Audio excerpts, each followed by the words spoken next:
Back at Evo, the drywallers are closing up the walls on the 4th floor.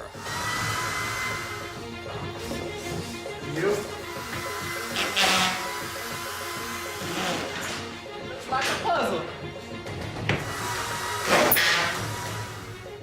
Following close behind are the tapers. They use a device called a bazooka to blast through a unit, sealing the cracks between the drywall with wet tape.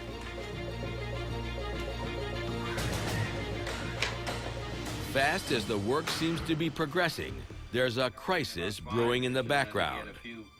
Unfortunately, long before I came on board, somebody went to the owner and said, "You'll have your building May 1st. And then, oh, by the way, here comes Jim, and now, here, figure out a way to make it happen." Well, early on, it sort of all kind of makes sense and pencils out. You can kind of tweak things around, and it looks pretty good. But then as you get into it, and we're into it now, the reality kind of sets in, and it's like, well, crap, we might need a little bit more time.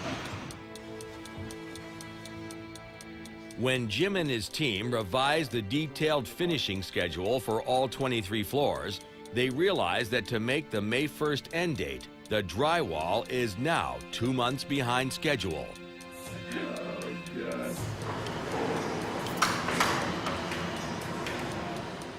Scott Zbornak is the supervisor for Martin Brothers, the drywall subcontractor. They have some guys in the office who figured out a schedule with the ownership a long time ago, and they were saying we should have been at a certain point.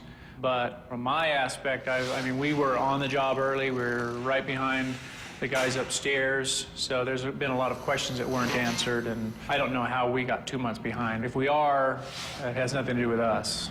We've been given the date, and we will make every attempt to try to make that. But you reach a point in time where reality begins to set in, to where you're thinking, you know what, we've still got this much work to do in this much time. Is it really realistic? And so we haven't given up hope, but we're concerned. We're concerned for sure.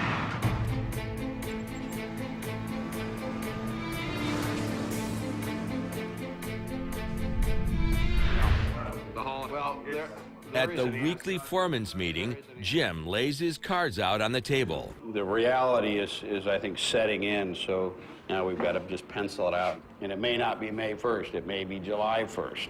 And then that's the oh crap. And then we have to figure out what we can do, if anything.